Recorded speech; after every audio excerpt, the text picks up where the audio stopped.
On this episode of Latitudes, we revisit the many islands of the French Polynesia.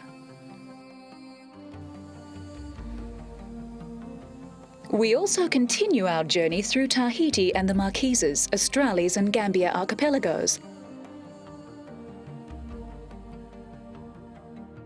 Play with the Dolphins at Port Phillip, Australia, and a change of scene from outdoors to indoors at the Natural Museum of London.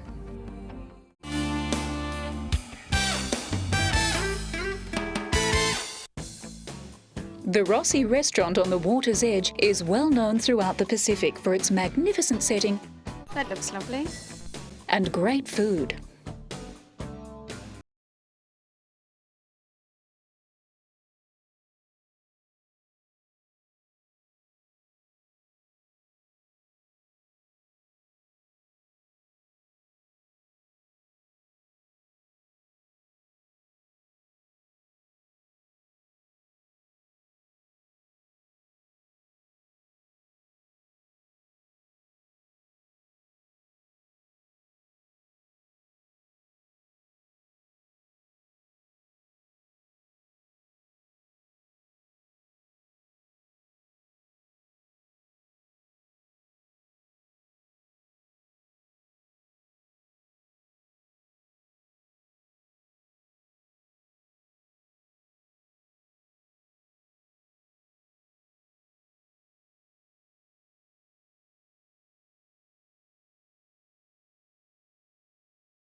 Watu Cruising Yacht Club and for game fishing.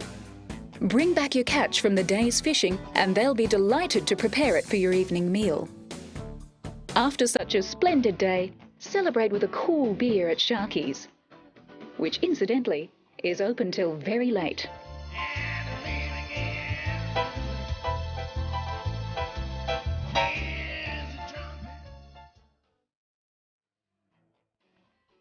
Mix and mingle, listen to some great music. You can even dance a while and, of course, enjoy a meal. Crayfish, coconut crab and voulet fish are their specialty.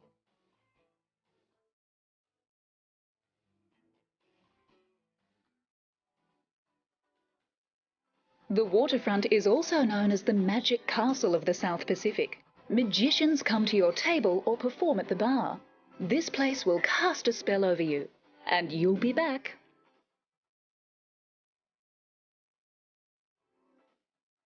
The Smugglers is a nightclub and sports bar, a den for those who want to stay up and play up till very, very late. It's located in the middle of town. You'll find the office of Horizon Tours in the main street. Go in and see them about taking a tour or arranging a trip to the outer islands. The Apule River Tour is a favourite for many. The traditional wood canoe will be paddled through the steamy jungle. You'll be welcomed to a village full of surprises.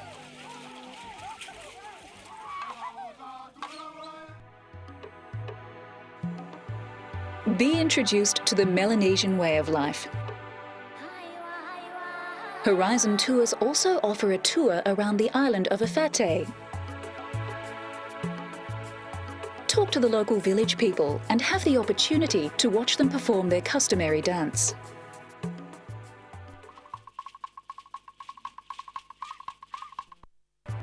The Adventure Centre near the post office can book you on a sail-away cruise aboard the Golden Wing Trimaran.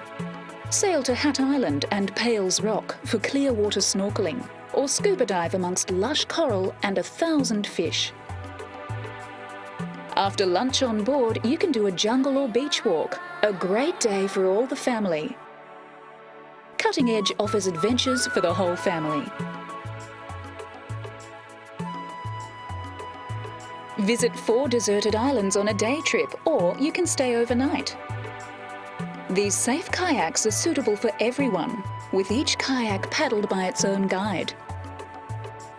The Kungula is a wooden catch, operating in the calm waters of Havana Harbour. Dolphins are often seen in these waters. The day cruise includes a delicious barbecue and morning and afternoon teas.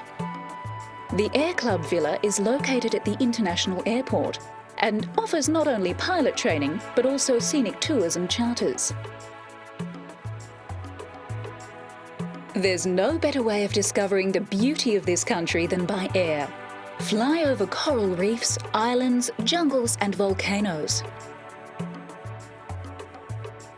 After your flight, you're welcome to return to the Air Club for a refreshing drink from the bar. From the air to the depths of the clear blue sea, Vanuatu is a mecca for divers. Nautilus Scuba offers free introductory dives for the non-diver at different resort pools. Vanuatu is a great place to try diving, and if you decide to learn, Nautilus Scuba is there to help. You can attain your diving certificate during the holiday if you wish.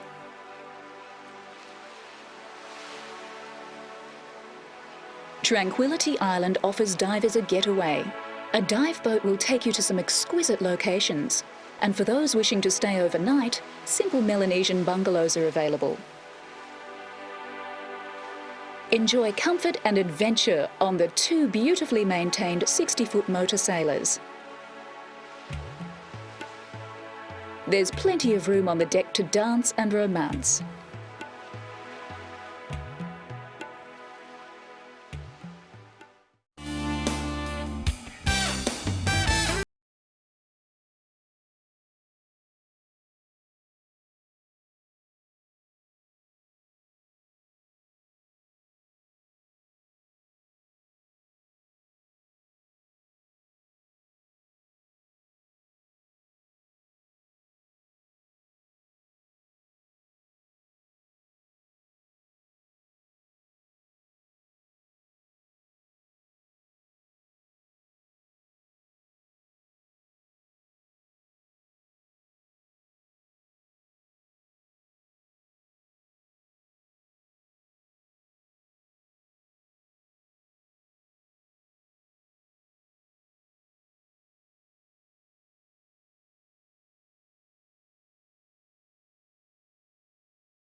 help the tour guides to identify individuals in a pod and allow the skipper to determine the suitability of the swim.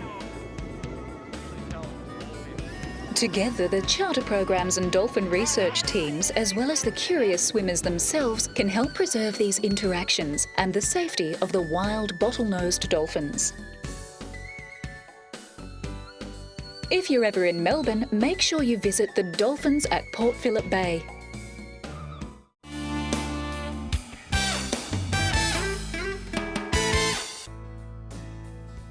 A 4.5-hour flight from Tahiti will take you to the Marquesas archipelago. These islands have a particularly jagged look because they have no coastal plains or any real coral reefs. That's what attracts people to these islands, their unique geological attributes and isolated solitude. You may discover the many mysteries of the young islands of the Marquesas and their elaborate traditions and customs.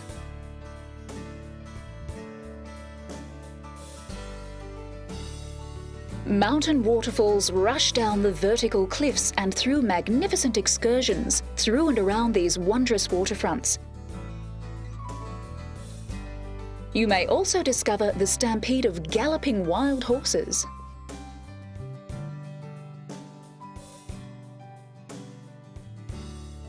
The Nuku Hiva and Hiva Oa Islands provide an accommodation for the tired and weary. Walk along the pebble beaches and mingle with the local townsfolk. And see their ancestral sites and ancient sculpture. An isolated and peaceful place of sanctuary on the island, where you can relax and meditate, is at the legendary residence of world-famous painter Paul Gauguin.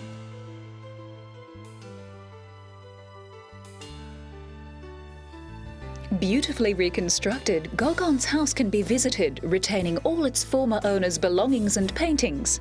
You'll have no choice but to succumb to the symbolic meaning of Marquesian craftsmanship and art. These creations of certain renown and the tattooing of the most significant arts of the Marquesian Islands bear much aesthetic value to the creator as well as the buyer. Located in the Tropic of Capricorn and only an hour-and-a-half flight from Tahiti, the Australis Islands enjoy a cooler climate than the rest of Tahiti. The deeply religious inhabitants of the island, with their coral-based churches, attend the mass services enthusiastically, where you may experience a spiritual uplifting and joyful time. You may stay and rest in the lovely little boarding cottages of the local people. Then embark on a trip to the easternmost island of the Australis, Rurutu, where many geological peculiarities exist.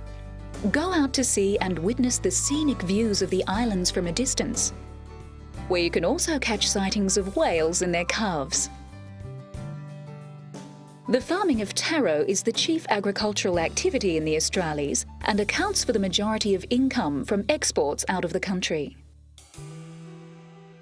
The art of fabric making, and more specifically weaving, reaches its pinnacle here. Traditional rites and celebrations are part of the rich culture of these people. Celebrations like the Tere and May Festival are often celebrated just before sunset.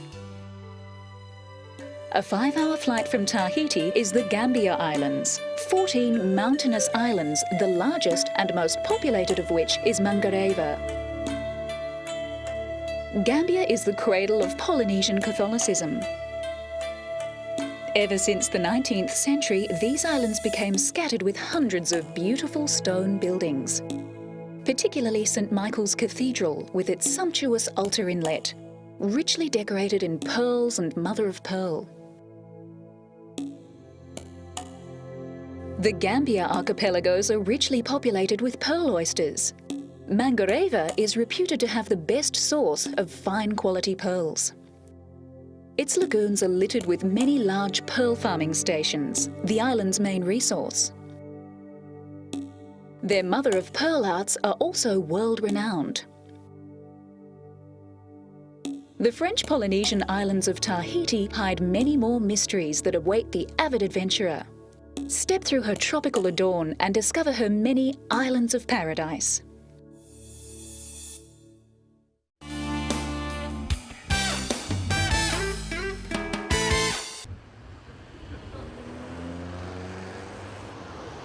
The massive facade and spiralling towers of the Natural History Museum in London have been a feature of the London skyline for 120 years.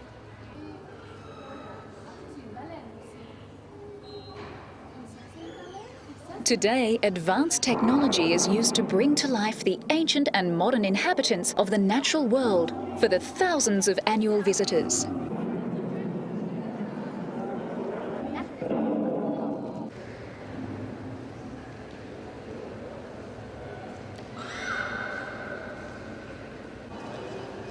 The Natural History Museum is a firm favourite for tourists and visitors to the capital. But only a fraction of the 70 million specimens of the world's plant and animal life kept in the museum's vaults are on public display. All that is going to change. Waiting round a corner to ambush visitors to the new Predators exhibition is this fearsome spider from Australia. Other computerised models graphically illustrate the astonishing variety of ways animals hunt their prey. A recreation of a tropical rainforest ushers visitors into an exhibition devoted to the Earth's precious ecological balance. And meanwhile, museum scientists are keeping a keen eye on the effects of climate change.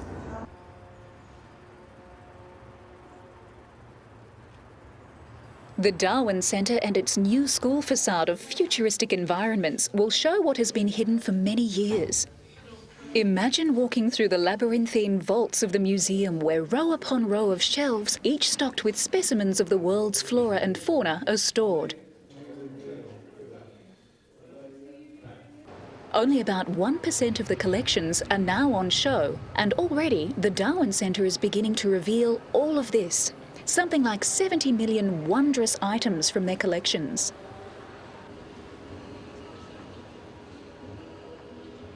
The centre gives the public a much greater access to the museum's exhibits and also the science that goes on there. The museum houses one of the world's largest collections of meteorites, rocks that have fallen to Earth from space. They date from the birth of the solar system about 4.5 billion years ago. Meteorites that originate from Mars are being closely studied for any evidence of past life from this now dead planet. Here, a sample of meteorite material originating in the asteroid belt near Jupiter has been crushed and mixed with fluid ready for analysis.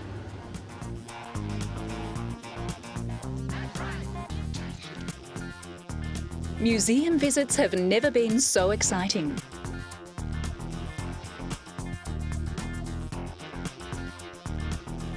The Darwin Centre and its unique take on science and knowledge will surely quench your thirst for precise information.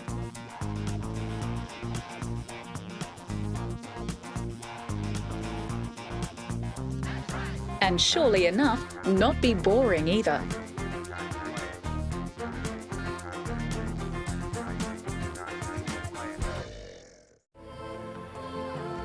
Join Latitudes again when we next trek the globe and explore fabulous and exciting holiday destinations. For further information regarding any story on this episode, log on to www.pbtv.com.au. This program is proudly supported by PATA and Always Dive Australia.